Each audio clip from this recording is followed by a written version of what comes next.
ದಿನಕ್ಕೊಂದು ಕಂಟೆಂಟ್ನ ಮತ್ತೊಂದು ವಿಡಿಯೋಗೆ ತಮಗೆಲ್ಲರಿಗೂ ಸ್ವಾಗತ ಅಂತ ಹೇಳ್ತಾ ನಾನು ರವಿ. ಸೊ ಇವತ್ತಿನ ಕಂಟೆಂಟನ್ನು ಸ್ಟಾರ್ಟ್ ಮಾಡ್ತಾ ಹೋಗೋದಾದರೆ, ಸೊ ಇವತ್ತಿನ ಕಂಟೆಂಟ್ ಬಂದು 2026ನ ಐ ಪಿ ಎಲಲ್ಲಿ ಆಲ್ಮೋಸ್ಟ್ ಒಂದೇ ಒಂದು ತಂಡ ಉಳ್ಕೊಂಡಿತ್ತು ಅನ್ಡಿಫಿಟ್ ಆಗಿ, ಅದು ಪಂಜಾಬ್ ಕಿಂಗ್ಸ್.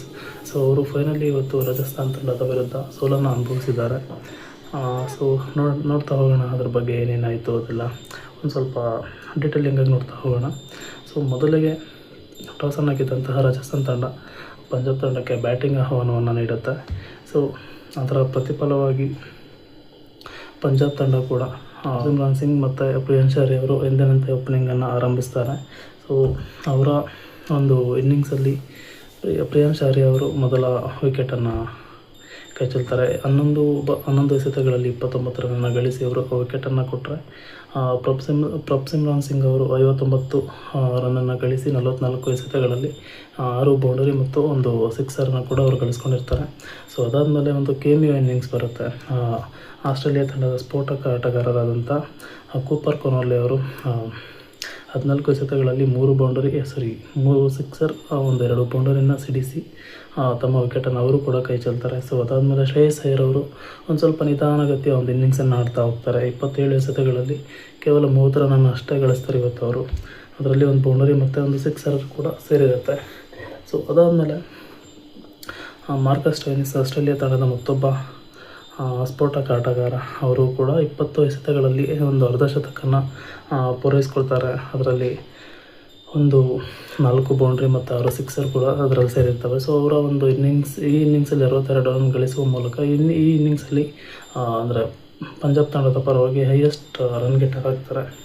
ಸೊ ಅದಾದಮೇಲೆ ಇವತ್ತು ಪಂಜಾಬ್ ತಂಡದ ಬೌಲಿಂಗನ್ನು ನೋಡ್ತಾ ಹೋಗೋದಾದರೆ, ನಾಂಡ್ರೆ ಬರ್ಗರ್ ಅವರು ಆಲ್ಮೋಸ್ಟ್ 15 ಅಂದರೆ ಅವರು ಎಸೆದ 4 ಓವರ್ಗಳ ಕೋಟಾದಲ್ಲಿ 59 ರನ್ಗಳನ್ನು ಬಿಟ್ಟು ಕೊಡುವುದರ ಮೂಲಕ ಅತಿ ಹೆಚ್ಚು ಅಂದರೆ ಜಾಸ್ತಿ ದುಬಾರಿ ಆಗ್ತಾರೆ ಇವತ್ತು ಅವರು. ಕೇವಲ 4 ಓವರ್ ಎಸೆದು ಒಂದು 59 ರನ್ನನ್ನು ಬಿಟ್ಟುಕೊಟ್ಟು 1 ವಿಕೆಟನ್ನು ಮಾತ್ರ ಪಡ್ಕೋತಾರೆ. ಸೊ ಜೋಫ್ರಾ ಆರ್ಚರ್ ಅವರು ಕೂಡ ಅವರ ಒಂದು ಸ್ಪೆಲ್ಲಲ್ಲಿ 40 ರನ್ಗಳನ್ನು ಬಿಟ್ಟುಕೊಡುವ ಮೂಲಕ ಕೇವಲ 1 ವಿಕೆಟ್ನ ಮಾತ್ರ ಪಡ್ಕೋತಾರೆ. ಸೊ ಅದಾದಮೇಲೆ ಬ್ರಿಜೇಶ್ ಶರ್ಮಾ ಅವರು 4 ಓವರ್ಗಳ ಒಂದು ಸ್ಪೆಲ್ಲಲ್ಲಿ 42 ರನ್ನ ಬಿಟ್ಟುಕೊಟ್ರೆ, ಮತ್ತು ಅದಾದಮೇಲೆ ಯಶ್ರಾಜ್ ಪೂಂಜಾ ಅವರು 1 ರನ್ಗಳನ್ನು ಬಿಟ್ಕೊಟ್ಟು 4 ಓವರ್ಗಳ ಸ್ಪೆಲ್ಲಲ್ಲಿ ಪ್ರಮುಖ 2 ವಿಕೆಟ್ಗಳನ್ನು ಪಡ್ಕೋತಾರೆ. ಸೊ ಸ್ವಲ್ಪ ಕಂಟ್ರೋಲ್ ಮಾಡಿರೋದು ಯಾರಪ್ಪ ಅಂತಂದರೆ ರವೀಂದ್ರ ಜಡೇಜಾ ಅವರು 4 ಓವರ್ಗಳನ್ನು ಎಸೆದು ಕೇವಲ 32 ರನ್ಗಳನ್ನು ಮಾತ್ರ ಅವ್ರು ಬಿಟ್ಕೊಡ್ತಾರೆ. ಸೊ ಆದರೂ ಕೂಡ ಅವರ ಒಂದು ಅಷ್ಟೊಂದು ಎಫೆಕ್ಟಿವ್ ಆಗಿರಲಿಲ್ಲ, ಅವರ ಬೌಲಿಂಗ್ ಇರಲಿಲ್ಲ ಇವತ್ತು ಕೂಡ. ಸೊ ಅದಾದಮೇಲೆ ಇಷ್ಟೆಲ್ಲ ಆದಮೇಲೆ ರಾಜಸ್ಥಾನ್ ತಂಡ ಇನ್ನಿಂಗ್ಸನ್ನು ಆರಂಭಿಸುತ್ತೆ. ಎಂದಿನಂತೆ ಯಶಸ್ವಿ ಜೈಸ್ವಾಲ್ ಅವರು ಮತ್ತು ವೈಭವ್ ಸೂರ್ಯವಂಶಿ ಅವರು ಇನ್ನಿಂಗ್ಸನ್ನು ಆರಂಭಿಸ್ತಾ ಹೋಗ್ತಾರೆ. ಅದರಲ್ಲಿ ಯಶಸ್ವಿ ಜೈಸ್ವಾಲ್ ಅವರು 27 ಎಸೆತಗಳಲ್ಲಿ 51 ರನ್ಗಳನ್ನು ಗಳಿಸಿ ಔಟ್ ಆಗ್ತಾರೆ. ಸೊ ಅದಾದಮೇಲೆ ವೈಭವ್ ಸೂರ್ಯವಂಶಿ ಅವರೇ ಮೊದಲು ವಿಕೆಟ್ ಹೋಗ್ತಾರೆ. 16 ಎಸೆತಗಳಲ್ಲಿ 43 ರನ್ಗಳನ್ನು ಗಳಿಸಿ ಅದರಲ್ಲಿ ಆಕರ್ಷಕ 5 ಸಿಕ್ಸರ್ ಮತ್ತು 3 ಬೌಂಡರಿಗಳು ಕೂಡ ಸೇರಿರುತ್ತೆ. ಸೊ ಅದರಲ್ಲಿ ಅವರು ಒಂದು ಸ್ವಲ್ಪ ನಿಧಾನಕ್ಕೆ ಆಡ್ತಾ ಹೋಗ್ತಾರೆ. ಒಂದು 20 ಎಸೆತಗಳಲ್ಲಿ 16 ರನ್ ಅಷ್ಟೇ ಹೊಡೆಯೋಕ್ಕಾಗೋದು. ಅವರು ಒಂದು ಸಿಕ್ಸರ್ ಕೂಡ ಸಿಡಿಸ್ತಾರೆ ಅವರು. ಸೊ ರಿಯಾನ್ ಪರಾಗ್ ಅವರು ಇವತ್ತು ಸ್ವಲ್ಪ ಚೆನ್ನಾಗಿ ಆಡ್ತಾರೆ. ಇಷ್ಟು ದಿವಸ ಒಂದು ಆಡಿದ್ದಂಥ ಪಂದ್ಯಗಳಲ್ಲೆಲ್ಲ ಕೂಡ 20+ ರನ್ನನ್ನು ಒಂದೇ ಒಂದು ಇನ್ನಿಂಗ್ಸಲ್ಲಿ ಕೂಡ ಅವ್ರು ಮಾಡಿರಲ್ಲ. ಇವತ್ತು 16 ಎಸೆತಗಳಲ್ಲಿ 29 ರನ್, 2 ಬೌಂಡ್ರಿ ಮತ್ತು 2 ಸಿಕ್ಸರನ್ನು ಕೂಡ ಅವರು ಸಿಡಿಸ್ತಾರೆ ಇವತ್ತು. ಸೊ ಅದಾದಮೇಲೆ ಇನ್ನೇನು ಪಂದ್ಯ ಅಂದರೆ ಇಷ್ಟೆಲ್ಲ ಆಗ್ತಾ ಇರಬೇಕಾದ್ರೆ all of a sudden 150+ run ಇರಬೇಕಾದ್ರೆ 4 ವಿಕೆಟ್ಗಳು ಪ್ರಮುಖ ಅವರು 4 ವಿಕೆಟ್ಗಳನ್ನು ಕಳ್ಕೊಳ್ತಾರೆ. ಇನ್ನು ಪಂದ್ಯ ಕೈ ಜಾರ್ತಾ ಇದೆ ಅನ್ನೋ ಒಂದು ಹಂತಕ್ಕೆ ಬಂದಾಗ ಮುರಿಯದ 5ನೇ ವಿಕೆಟ್ಗೆ 77 ರನ್ಗಳನ್ನು ಗಳಿಸುವ ಮೂಲಕ ತಂಡಕ್ಕೆ ಜಯವನ್ನು ತಂದುಕೊಡ್ತಾರೆ. ಸೊ ಇವತ್ತು ಹರ್ಷದೀಪ್ ಸಿಂಗ್ ಅವರು ಅತಿ ಜಾಸ್ತಿ ದುಬಾರಿ ಆಗ್ತಾರೆ ಇವತ್ತು. ಅಂದರೆ 1 ಓವರ್ಗೆ 17 ರನ್ಗಳ ಲೆಕ್ಕಾಚಾರದಲ್ಲಿ ನೋಡ್ತಾ ಹೋಗೋದಾದರೆ 4 ಓವರ್ಗಳ ಸ್ಪೆಲ್ಲಲ್ಲಿ ಅವರು 68 ರನ್ಗಳನ್ನು ಬಿಟ್ಕೊಡ್ತಾರೆ, 1 ವಿಕೆಟ್ನ ಮಾತ್ರ ಪಡ್ಕೋತಾರೆ. ಸೊ ಅದಾದಮೇಲೆ ಲಾಕಿ ಫರ್ಗ್ಯೂಸನ್ ಅವರು ಕೂಡ ಅವರು ಈ ಒಂದು ಪಂದ್ಯದಲ್ಲೂ ಕೂಡ ಅವರು ಅತಿ ಹೆಚ್ಚು ಅಂದರೆ ಇವತ್ತೇ ಅವರನ್ನು ಆಡಿಸಿರೋದು ಅನಿಸುತ್ತೆ. ಸೊ ಅವರು ಕೂಡ 4 ಓವರ್ಗಳ ಸ್ಪೆಲ್ಲಲ್ಲಿ 57 ರನ್ಗಳನ್ನು ಬಿಟ್ಕೊಡುವ ಮೂಲಕ ಅವರು ಕೂಡ ದುಬಾರಿ ಆಗ್ತಾರೆ. ಸೊ ಸ್ವಲ್ಪ ಕಂಟ್ರೋಲ್ ಆಗಿರೋದು ಹರ್ಪ್ರೀತ್ ಬ್ರಾರ್ ಲೆಫ್ಟ್ ಆರ್ಮ್ ಅವರು ಕೂಡ ಅವರ ಒಂದು 4 ಓವರ್ಗಳ ಸ್ಪಿನ್ನರ್ ಸ್ವಲ್ಪ ಕಂಟ್ರೋಲಿಂಗ್ ಇರುತ್ತೆ ಅವ್ರ ಬೌಲಿಂಗಲ್ಲಿ. ಸೊ ಅದಾದಮೇಲೆ ಯಜುವೇಂದ್ರ ಚಹಲ್ ಅವರು ಪ್ರಮುಖವಾದ 3 ವಿಕೆಟ್ಗಳನ್ನು ಕೊಡ್ತಾರೆ. ಕೇವಲ 4 ಓವರ್ಗಳಿಗೆ ಒಂದು 30 ರನ್ ಮಾತ್ರ ಕನ್ಸಿಡರ್ ಮಾಡ್ತಾರೆ.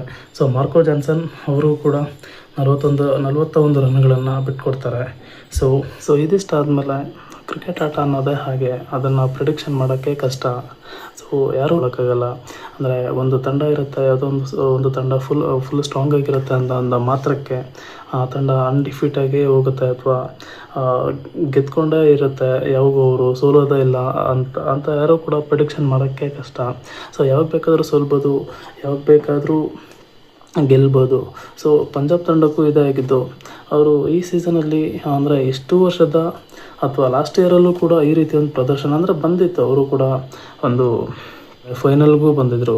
ಡೆಫಿನೆಟ್ಲಿ RCB ತಂಡದ ವಿರುದ್ಧ ರನ್ನರ್ಸ್ ಅಪ್ ಅಂದರೆ ಸೆಕೆಂಡ್ ಪ್ಲೇಸ್ಗೆ ಅವರು ಸಮಾಧಾನ ಪಟ್ಕೋಬೇಕಾಗತ್ತೆ. ಸೊ ಇದಾದಮೇಲೆ ಅವರು ಅಂದರೆ ಕಳೆದ 7 ಪಂದ್ಯಗಳಲ್ಲಿ ಅವರ ಒಂದು dominate finally streaks comes to an end. So ಇದಾದಮೇಲೆ ನಾಳೆ SRH ವರ್ಸಸ್ ಮುಂಬೈ ಇಂಡಿಯನ್ಸ್ ತಂಡದ ಪಂದ್ಯ ನಡೀತಾ ಇದೆ. ಸೊ ಮೊದಲ KKR ವರ್ಸಸ್ ಮುಂಬೈ ತಂಡದ ಪಂದ್ಯದಲ್ಲಿ ಮುಂಬೈ ತಂಡ ಭರ್ಜರಿಯಾಗಿ ಗೆದ್ದು ಬೀಗಿರುತ್ತೆ. ಸೊ ಅದಾದಮೇಲೆ 4 ಪಂದ್ಯಗಳ ಸತತ ಸೋಲನ್ನು ಕಂಡ ಬಳಿಕ ಗುಜರಾತ್ ತಂಡದ ವಿರುದ್ಧ 99 ರನ್ಗಳನ್ನು 99 ರನ್ಗಳ ಒಂದು ಜಯವನ್ನು ಕೂಡ ಮುಂಬೈ ತಂಡ ಕಾಣ್ತಾರೆ. ಸೊ ಅದಾದಮೇಲೆ CSK ತಂಡದ ವಿರುದ್ಧ 103 ರನ್ಗಳ ಒಂದು ಹೀನಾಯ ಸೋಲನ್ನು ಕಾಣಬೇಕಾಗುತ್ತೆ ಮುಂಬೈ ತಂಡ. ಸೊ ಇದಾದಮೇಲೆ ಹೈದರಾಬಾದ್ನ ನೋಡ್ತಾ ಹೋಗೋದಾದರೆ ಮೊದಲ 2 ಪಂದ್ಯಗಳನ್ನು ಅವರು ಸೋತಿರ್ತಾರೆ. ಸೊ ಅದಾದಮೇಲೆ ಸತತ ಈಗ ಆಲ್ಮೋಸ್ಟ್ 4 ಪಂದ್ಯಗಳನ್ನು ಗೆದ್ದು ಈಗ ಆಲ್ಮೋಸ್ಟ್ ಅವರು ಕೂಡ ಗೆಲುವಿನ ಅಥವಾ ವಿನ್ನಿಂಗ್ ಟ್ರ್ಯಾಕಲ್ಲೇ ನಡೀತಾ ಇದ್ದಾರೆ ಅವರು ಕೂಡ. ಸೊ ಇದಾದಮೇಲೆ ನೋಡೋಣ ನಾಳೆ ಯಾರಿಗೆ ಗೆಲ್ತಾರಾ ಅಥವಾ ಹೈದರಾಬಾದ್ ಗೆಲ್ತಾರಾ ಅಂತ. ಸೊ ಇದಾದಮೇಲೆ ಪಾಯಿಂಟ್ಸ್ ಟೇಬಲ್ನ ಒಂದು ಲೆಕ್ಕಾಚಾರ ನೋಡ್ತಾ ಹೋಗೋದಾದರೆ ಇವತ್ತು ಪಂಜಾಬ್ ತಂಡ ಸೋತರೂ ಕೂಡ ನಂಬರ್ 1 ಅಂದರೆ ಪಾಯಿಂಟ್ಸ್ ಟೇಬಲಲ್ಲಿ ಟಾಪಲ್ಲೇ ಇರ್ತಾರೆ, ನಂಬರ್ 1 ಪ್ಲೇಸಲ್ಲೇ ಇರ್ತಾರೆ. RCB ತಂಡ ಆ್ಯಸ್ ಯೂಶುವಲ್ ಸೆಕೆಂಡ್ ಪ್ಲೇಸಲ್ಲೇ ಕಂಟಿನ್ಯೂ ಆಗ್ತಾರೆ. ಸೊ ಇದಾದಮೇಲೆ ರಾಜಸ್ಥಾನ್ ತಂಡ ಈಗ 3ನೇ ಪ್ಲೇಸಿಗೆ ಬಂದಿದ್ದಾರೆ ಅನಿಸುತ್ತೆ. ಸೊ ಅದಾದಮೇಲೆ 4ನೇ ಪ್ಲೇಸಲ್ಲಿ ಹೈದರಾಬಾದ್ ಇರ್ತಾರೆ. ಸೊ ನೋಡ್ತಾ ಹೋಗೋಣ ಏನೇನಾಗುತ್ತೆ ಅಂತ. ಇಲ್ಲಿಂದ ಪ್ರತಿಯೊಂದು IPL ಪಂದ್ಯ ಕೂಡ ಸಖತ್ ಇಂಟ್ರೆಸ್ಟಿಂಗ್ ಆಗಿರುತ್ತೆ. ಸೊ ಇದಾದಮೇಲೆ ಇದೇ ಇವತ್ತಿನ ನನ್ನ ಒಂದು ಕಂಟೆಂಟ್ ಆಗಿತ್ತು. ಸೊ ಇದೇ ರೀತಿಯ ಹೆಚ್ಚಿನ ಒಂದು ವಿಡಿಯೋಗಳಿಗೋಸ್ಕರ ಅಥವಾ ಹೆಚ್ಚಿನ ಒಂದು ಮಾಹಿತಿಗಳಿಗೋಸ್ಕರ ನನ್ನ ಒಂದು ಈ ಯೂಟ್ಯೂಬ್ ಚಾನಲ್ನ ಅಂದರೆ ದಿನಕ್ಕೊಂದು ಕಂಟೆಂಟ್ ಯೂಟ್ಯೂಬ್ ಚಾನಲ್ನ ದಯವಿಟ್ಟು ಫಾಲೋ ಮಾಡ್ಕೊಳ್ಳಿ ಅಂತ ಹೇಳ್ತಾ ಮತ್ತೆ ಸಿಗೋಣ. ಅಲ್ಲಿವರೆಗೂ ಬಾಯ್.